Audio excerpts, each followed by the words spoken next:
Hello friends, good evening. मेरा नाम ज्योति कुमारी है और कल मेरा बीपीएससी का फाइनल रिजल्ट आया है जिसमें मेरा सिलेक्शन नहीं हुआ है। तो कल से आज तक रोना धोना हुआ और अब ये इवनिंग का समय हो गया है। तो अब लगता है मुझे कि रोने धोने से कुछ होगा नहीं, तो रीस्टार्ट करने से सब कुछ होगा। तो आज से हम लोग स्टार्ट करेंगे। पहला ये होगा एंशियंट हिस्ट्री स्टार्ट करेंगे आर एस शर्मा का, और ये क्लास 11th का शायद एंशियंट हिस्ट्री है। तो हम लोग इससे स्टार्ट करेंगे और इसके बाद प्रोसीड करेंगे। फिर हम लोग इसके बाद मेडाइवल का करेंगे और उसके बाद फिर मॉडर्न का करेंगे। तो फिर इसके साथ ही चलिए रीस्टार्ट करते हैं। Restart with Jyoti. फ्रेंड्स, चलिए हम लोग स्टार्ट करते हैं एंशियंट हिस्ट्री के फर्स्ट चैप्टर से, और हमारा फर्स्ट चैप्टर है the significance of ancient Indian history. तो मैं इसको पूरा थॉरोली लाइन बाय लाइन नहीं पढ़ूंगी, क्योंकि मैंने ऑलरेडी जो इम्पोर्टेंट पॉइंट्स है उसको हाईलाइट कर दिया है। और मैंने जो जहाँ भी आपको पीटी के पर्पज से अगर फैक्चुअल ये चाहिए तो मैंने उसको भी ये करके और वहाँ पे फैक्ट करके लिख दिया है, ताकि आप लोग को भी आसानी हो और मुझे भी पढ़ने में इससे आसानी होगी। तो फ्रेंड्स, शुरू करते हैं हम लोग। इसमें ये बताया गया है इस पैरा में कि कैसे जो एंशियंट इंडियन हिस्ट्री है उसका जो स्टडी है वो हम लोग के लिए इम्पॉर्टेंट है। कैसे हम लोग को कैसे ये पता चलता है और कब और कहाँ पे कैसे जो कल्चर्स है, अर्लीस्ट कल्चर्स, वो इंडिया में डेवलप हुए। कैसे लोगों ने एग्रीकल्चर को शुरू किया है, कैसे लोगों ने पशुपालन को शुरू किया और कैसे लोगों ने अपने आजीविका का एक साधन को खोजा। वो सारे चीज़ को इस पैराग्राफ में कहा गया है। इसमें ये भी बताता है कि हम जो लैंग्वेज अभी बोलते हैं वो कैसे एंशियंट स्क्रिप्ट से डिराइव्ड हुआ है। इसमें ये बताया गया है कि कैसे इंडिया में डाइवर्सिटी आई, डिफरेंट तरीके के लोग आए और उसमें यूनिटी है, जैसे कि pre Aryans, Indo Aryans, Greek, Scythian, Hunas, तुर्क और अदर्स जो भी आए, और इंडिया को उन्होंने अपना क्या किया, होम बनाया। और सारे ये जो भी एथनिक ग्रुप थे इनका एक अलग कंट्रीब्यूशन है इंडिया के सोशल सिस्टम में, आर्ट में, आर्किटेक्चर में, लैंग्वेज में और लिटरेचर में। अगर नेक्स्ट पेज में फिर हम लोग देखें तो इसमें ये बताया गया है कि कैसे इंडिया में जो है डिफरेंट लैंग्वेजेस का इंटर मिंगलिंग हुआ, मतलब एक दूसरे से मिलके और एक लैंग्वेज का ये हुआ। जैसे सिमिलर यहाँ पे देख लीजिए, यहाँ पे पाली और संस्कृत टर्म्स का यूज किया जाता था।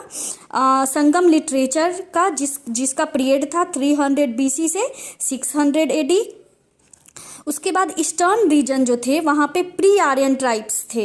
यहाँ पे आप एक फैक्ट देख सकते हैं, जो कि जो पीपल्स थे इस एरिया के, जो प्री आर्यंस थे, वो मुंडा और कोलेरियन लैंग्वेज को बोलते थे। तो ये फैक्ट जो है वो पीटी के पर्पज से इम्पोर्टेंट हो जाता है कि जो ईस्टर्न रीजन थे वहाँ पे प्री आर्यंस ट्राइबल्स आए और उन्होंने किस चीज़ को अपना लैंग्वेज बनाया, तो मुंडा और कोलेरियन लैंग्वेज को बनाया। उसके बाद देखें हम तो इंडिया जो है एंशियंट टाइम्स से सेवरल रिलीजन का लैंड रहा है, जैसे कि यहाँ पे ब्राह्मणिज्म, जिसको हिंदुज्म भी कह सकते हैं, जैनिज्म और बुद्धिज्म, ये सब डिफरेंट रिलीजन्स का एंशियंट टाइम्स में इंडिया में देखा गया था। और ये सारे कल्चर्स और रिलीजन्स एक दूसरे से क्या किए, इंटरेक्ट किए। उसके बाद है the ancient strops for unity, ठीक है। Though there exist many state language cultures and communities, gradually people develop territorial identity. उसके बाद धीरे धीरे यहाँ पे स्टेट्स थे, लैंग्वेजेस थी, कल्चर्स थी, कम्युनिटीज थी, और जो यहाँ के लोग थे वो धीरे धीरे टेरिटोरियल उनका एक आइडेंटिटी अस्तित्व बनने लगा। और इसी राज्य को और टेरिटोरियल यूनिट को जनपद कहा जाता है। ये हम लोगों ने काफ़ी सुना होगा। और इसको janapada were named after different tribes, जो डिफरेंट ट्राइब्स थे उनके नाम पे इनको जनपद को रखा गया। However the country as a whole came to be known as Aryavarta, और जो होल कंट्री थे उसको आर्यव्रत कहा गया। क्यों? क्योंकि उस समय पे एक कल्चरल कम्युनिटी काफ़ी डोमिनेंट थी जो कि थे Aryans.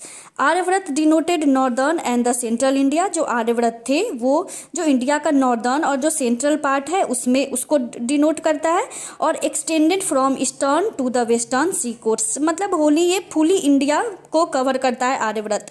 The other name by which India was better known as Bharatvarsha, और द लैंड ऑफ भारत। ये आपको फैक्ट्स काफ़ी इंपॉर्टेंट इस मायने से भी होता है कि अभी कुछ इशू चल रहा है इंडिया वर्सेस भारत को लेके, एक टॉपिक काफ़ी मुद्दा में है, तो आपको ये सब जो है फैक्ट्स वो उस मायने में भी काफ़ी इंपॉर्टेंट है, तो इसको आप लोग देख ले।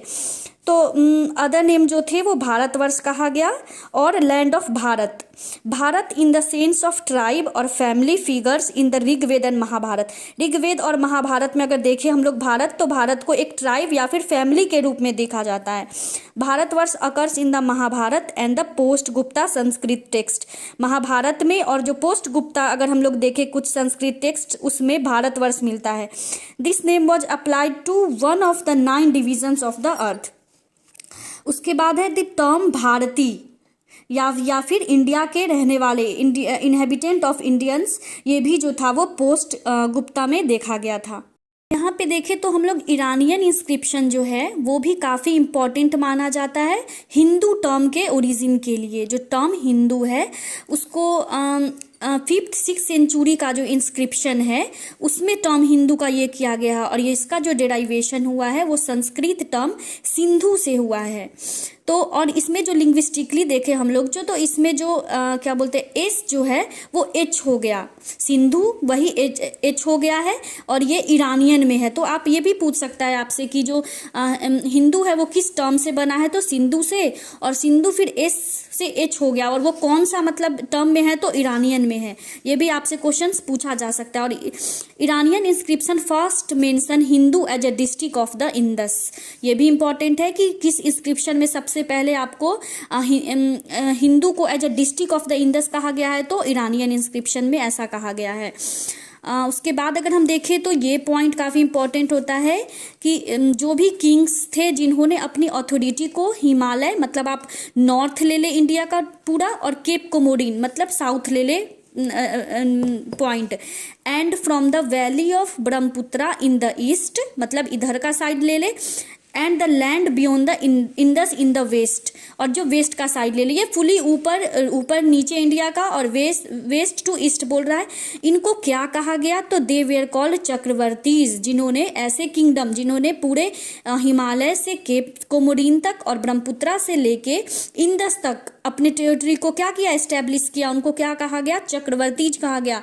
तो ये पॉइंट भी फैक्चुअल पर्पस से देखें तो काफ़ी इंपॉर्टेंट है।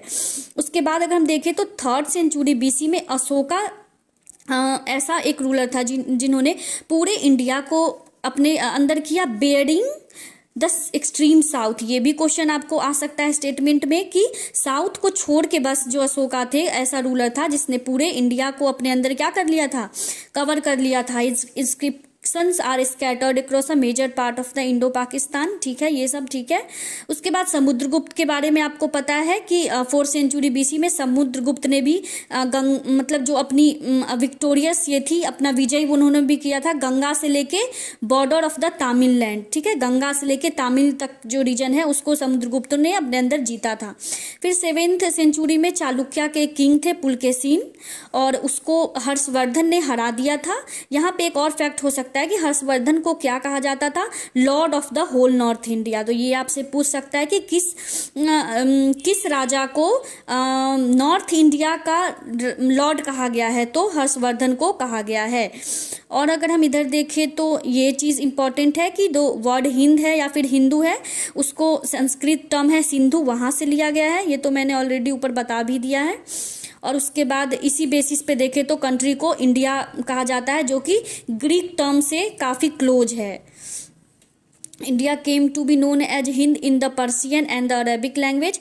और पोस्ट कुषाण टाइम्स में अगर देखें तो ईरानियन रूलर्स ने सिंध एरिया को जीता और उसका नाम हिंदुस्तान कर दिया। ठीक है, तो ये भी पूछ सकता है कि किसने इंडिया का नाम को हिंदुस्तान कर दिया है, तो ईरानियन रूलर्स ने कर दिया है।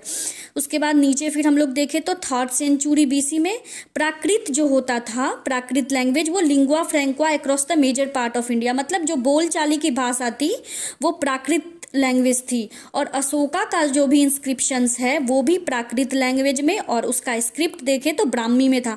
एक ये क्वेश्चन शायद आपके किसी एग्जाम में ऑलरेडी था कि अशोका का इंस्क्रिप्शंस जो मेनली था वो किस स्क्रिप्ट में था, तो वो ब्राह्मी स्क्रिप्ट में है। तो इसको भी आप फैक्ट के तौर पे याद कर लेंगे। प्राकृत लैंग्वेज था मेनली और ब्राह्मणी स्क्रिप्ट था। उसके बाद अगर देखें तो Sanskrit acquire the same position and served as the state language in the remotest part of India. This process was confuse during the Gupta period in the 4th century. उसके बाद इधर देखें तो मोस्टली जो पोस्ट गुप्ता के बाद भी इसमें दे रहा है कि जो भी ऑफिशियल डॉक्यूमेंट्स थे वो मेनली संस्कृत में ही थे. उसके बाद रामायण और जो भी महाभारत थे were studied with the same zeal and devotion in the land of the Tamils as an intellectual circle originally. ये सारे जो है वो संस्कृत में ओरिजिनली क्या हुआ है उनको ये किया, और हमने पढ़ा भी है कि इसका बाद में कन्वर्जन भी इंग्लिश में कराया गया है, तो वो तो हम लोग आगे पढ़ेंगे ही. उसके बाद है कि नॉर्दर्न इंडिया में हम लोग देखें तो वर्ना और कास्ट सिस्टम डेवलप्ड हो चुका था spread through out the country, और जो क्रिश्चियंस थे मुस्लिम्स थे उनका भी इन्फ्लुएंस्ड काफ़ी था. Even converts to the Christianity and Islam continue to follow some of their old caste practices of Hindus. तो फिर ये तो हमारा हो गया. अब नीचे का है कि कैसे पास्ट का जो है वो हमारे प्रेजेंट के लिए रेलिवेंट है, मतलब वो मायने अभी भी रखता है, प्रासंगिक है वो. तो हमारा इसमें कुछ खास फैक्चुअल ये नहीं है, इसलिए मैंने इसको कवर नहीं किया है, और मुझे बस इधर ये थोड़ा सा लगा है तो मैंने उसको हाईलाइट कर दिया है. जैसे कि अगर हम एंशियंट पास्ट को आपको पढ़ते हैं, ये आपके मेंस के पर्पस से इसको आप ये ऐड कर सकते हैं कहीं भी.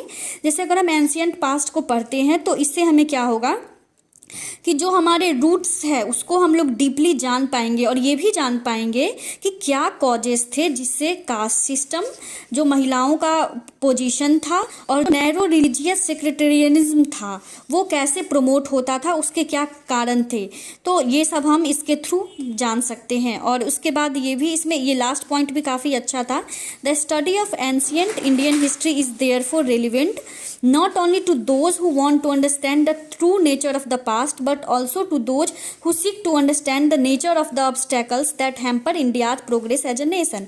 तो इससे क्या पता चलेगा कि क्या ऐसी चीज़ें हैं, ये तो हम समझ ही पाएंगे कि पास्ट में कैसा नेचर था, पर हम इससे ये समझ पाएंगे कि क्या क्या ऐसी बाधाएं हैं जो इंडिया को एक प्रोग्रेस मतलब नेशन बनने में उसको हैम्पर की.